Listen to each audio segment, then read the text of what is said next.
Hello guys, welcome back to my YouTube channel. और आज की वीडियो में आपको बताऊंगा कि आप वीज़ा एप्लीकेशन फॉर्म कैसे फिल कर सकते हैं। ये स्पेशली फॉर्म होने वाला है डिपेंडेंट सीओई होल्डर्स के लिए। तो गाइस, जैसे आप स्क्रीन पे देख रहे हो, आप फॉर्म देख रहे हो, ये वीज़ा एप्लीकेशन फॉर्म है जो कि 2 पेजेस का होता है। ये आपको फिल करना होता है। तो सबसे पहले मैं आपको बताता हूँ, यहाँ पे फ़ोटो रिक्वायरमेंट होती है जो आप देख सकते हैं, इस पर लिखी हुई है। वैसे ही आपको ये रिक्वायरमेंट फुल करनी है। जब आप फॉर्म फिल कर देंगे तो आपको यहाँ पे पेस्ट करना होगा। तो सबसे पहले आपसे पूछा जाता है surname as shown in your passport. जैसे कि आपका पासपोर्ट में सरनेम लिखा है वो आपको यहाँ पे टाइप करना है। जैसे कि मेरा अरोरा है, मैं यहाँ पे टाइप करता हूँ, आप भी अपना टाइप कीजिए। उसके बाद सेकंड ऑप्शन आता है आपके पास गिवन एंड मिडल नेम। तो गिवन नेम जो आपका बर्थ होने के बाद आपको जो नेम दिए वो यहाँ पे आपका मेंशन करना है। जैसे कि मेरा नेम पुलकित है तो मैं यहाँ पे पुलकित मेंशन करूँगा। आपका जो भी नेम है आप यहाँ पे मेंशन कीजिए। उसके बाद थर्ड होता है आपके पास अदर नेम। जैसे कि आपका कोई और भी नेम है जो आपके पासपोर्ट में लिखा गया वो आपको मेंशन करना है। यदि नहीं है तो आपको यहाँ पे नॉट अवेलेबल टाइप करना है, ठीक है। उसके बाद आपकी डेट ऑफ बर्थ, पहले डे मंथ एंड ईयर, तो आप यहाँ पे डेट ऑफ बर्थ डालिए अपनी।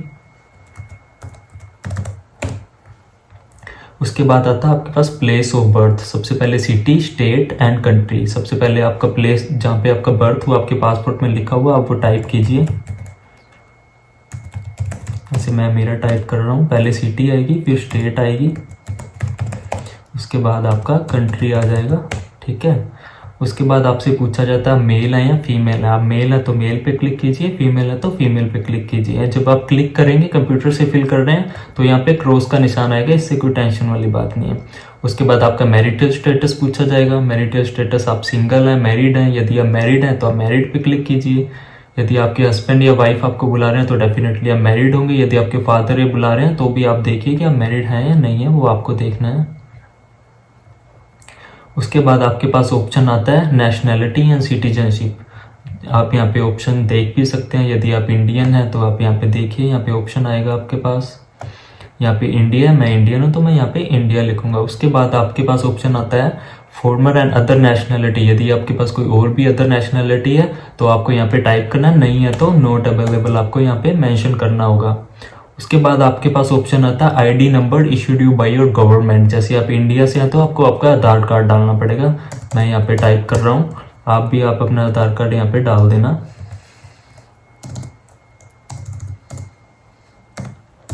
यदि आप नेपाल से हैं तो आप वहाँ की आईडी डालिए। बांग्लादेश से, जहाँ से भी आप वीडियो देख रहे हैं, आप अपनी आपको वहाँ की आईडी डालनी पड़ेगी। उसके बाद पासपोर्ट टाइप, जो हमारा पासपोर्ट टाइप होता है वो ऑर्डिनरी पासपोर्ट टाइप होता है, तो आप ऑर्डिनरी पे ही क्लिक कीजिएगा। उसके बाद आपके पास ऑप्शन आता है पासपोर्ट नंबर का। जो भी आपका पासपोर्ट नंबर है आप यहाँ पे मेंशन कर दीजिए। उसके बाद पासपोर्ट आपका कहाँ से इशू हुआ था। जब आप पासपोर्ट देखेंगे, पासपोर्ट के अंदर आपका इशू प्लेस लिखा होगा। जैसे मेरा जयपुर है तो मैं यहाँ पे जयपुर टाइप करूँगा। उसके बाद आपके पास ऑप्शन आता है डेट ऑफ इशू। जब भी आपका डेट ऑफ इशू और डेट ऑफ एक्सपायरी एक साथ में लिखी हुई होती है, आप अपने पासपोर्ट पर देखिए, वो यहाँ पे मेंशन कर दीजिए।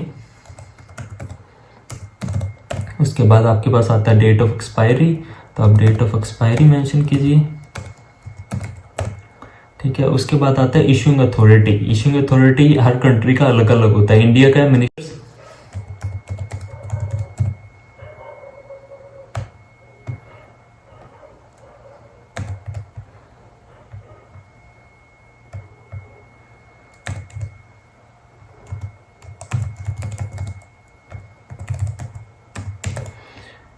स्पेलिंग चेक कर लीजिएगा, स्पेलिंग में कहीं मिस्टेक ना हो।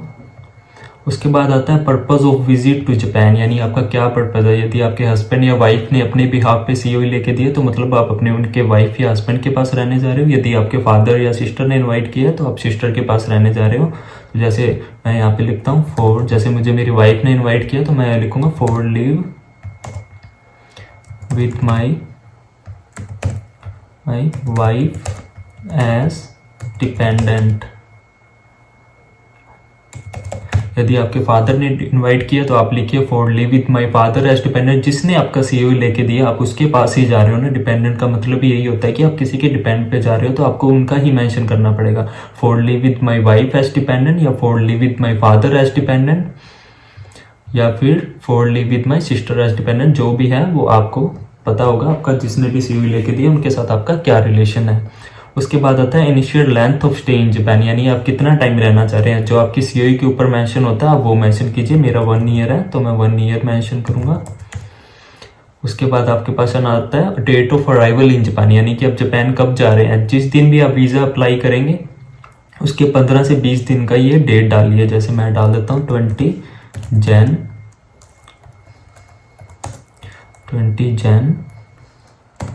2022 का मैंने यहाँ पे डेट डाल दी। उसके बाद ऑप्शन आता है port of entry into Japan, किस पोर्ट से जा रहे हैं तो आप लिखिए नरिता। जिस पोर्ट से भी आप जा रहे हैं वो पोर्ट का यहाँ पे मेंशन कर दीजिए। मैं नरिता टोक्यो से जाऊंगा तो मैं नरिता टोक्यो मेंशन कर देता हूँ। उसके बाद आपसे पूछा जाता है नेम ऑफ शिप और एयरलाइन, किस एयरलाइन से जाएंगे। मैं एयर इंडिया से जाऊंगा तो आप यहाँ पे एयर इंडिया टाइप कर दीजिए। उसके बाद आता है आपके पास name and address of hotel और person with whom applicant intends to stay, यानी कि आप किसके साथ रहना चाहेंगे होटल में, या यदि आप डिपेंडेंट जा रहे हैं तो डेफिनेटली आप उनके पास ही जाएंगे, चाहे वो हस्बैंड वाइफ या जो भी फादर आपके उनके पास जाएंगे। तो मैं यहाँ पे मेंशन करूँगा, मान लीजिए मेरी वाइफ का नेम मैं यहाँ पे टाइप कर देता हूँ। मेरी वाइफ नहीं है फिर भी मैं आपके लिए टाइप कर रहा हूँ, अंकिता अरोड़ा मैंने टाइप किया। उसके बाद उनका मोबाइल नंबर डालना पड़ेगा जापान का आपको, जो भी मोबाइल नंबर आप यहाँ पे मेंशन कीजिए। उसके बाद उनका करंट एड्रेस है वो आपको यहाँ पे टाइप करना है। जैसे मैं टाइप कर देता हूँ यहाँ पे सेंडाइशी नाकाकुरा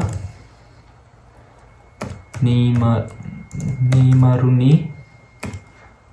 जापान। उनका जो भी एड्रेस है, जहाँ जिस भी सिटी का एड्रेस है वो आपको मेंशन करना है। तो आपको यहाँ पे मेंशन करना पड़ेगा एड्रेस, क्योंकि आप उनके पास जा रहे हैं तो उनका ही आपको मेंशन करना पड़ेगा। उसके बाद लिखा date and duration of previous stay in Japan, यानी आप पहले भी कभी जापान में रहे हैं।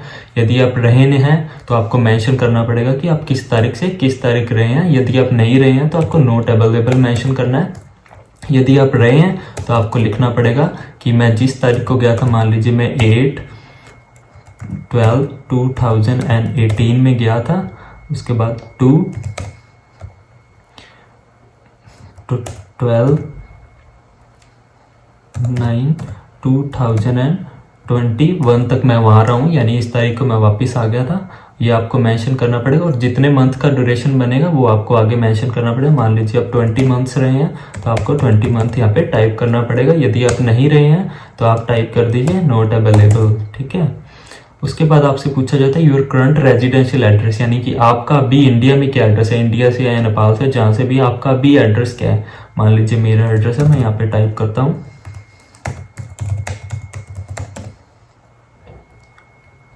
आप भी अपना एड्रेस टाइप कीजिए।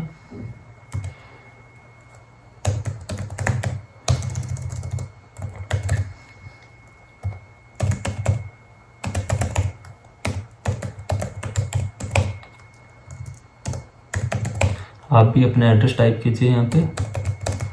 ये आपका एड्रेस हो गया। उसके बाद आपका टेलीफोन नंबर, मोबाइल नंबर, आपका जो भी मोबाइल नंबर है वो आप यहाँ पे मेंशन कर दीजिए, जो भी आपका इंडिया का मोबाइल नंबर है।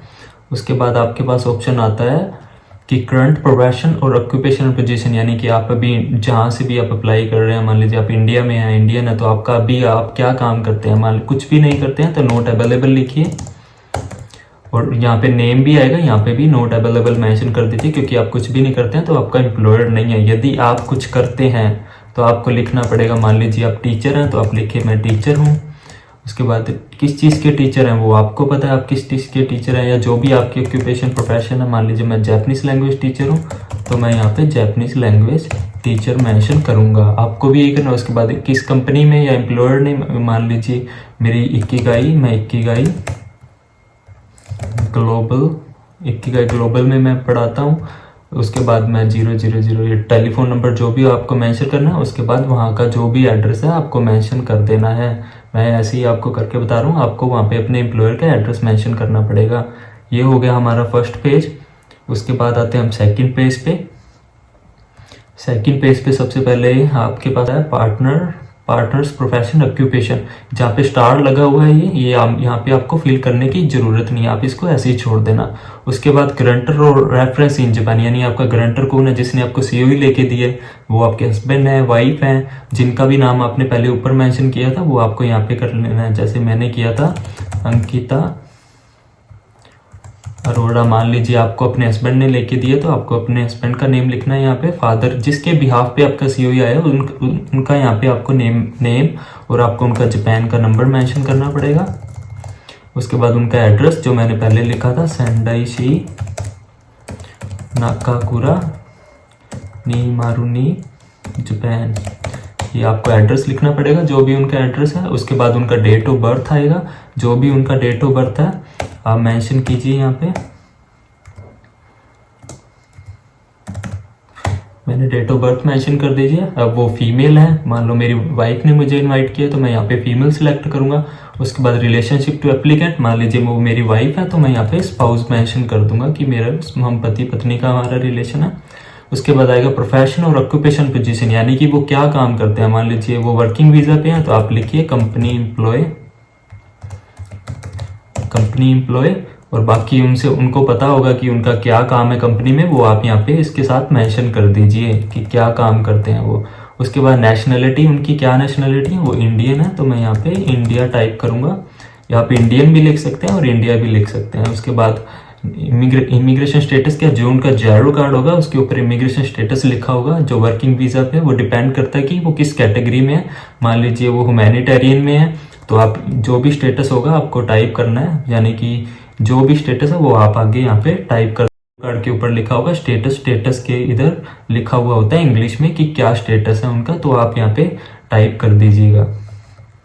उसके बाद आता है इन्वाइटर इन जापान। इन्वाइटर और गारंटर सेम होते हैं तो आपको ये वापस लिखने की जरूरत नहीं। इधर लिखा ना please write same as above, तो आप लिख दीजिए सेम एज अबव, यानी कि जैसा मैंने ऊपर लिखा है वही है। और आपको यहाँ पे कुछ भी आगे लिखने की जरूरत नहीं है इस कॉलम में।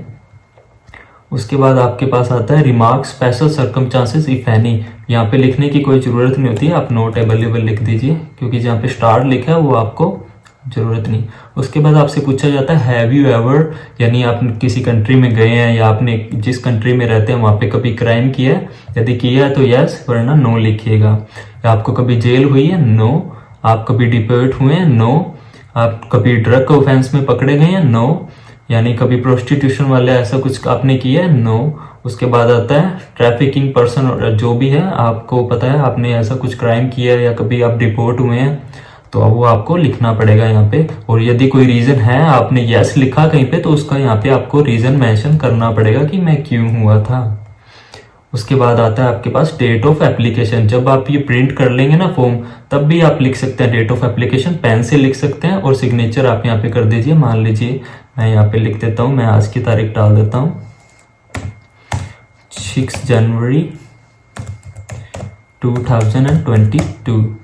उसके बाद आप सिग्नेचर कर दीजिए। बस इतना ही फॉर्म होता है, इसमें कोई इतनी प्रॉब्लम नहीं होती, आप इजीली इसको फिल कर सकते हैं।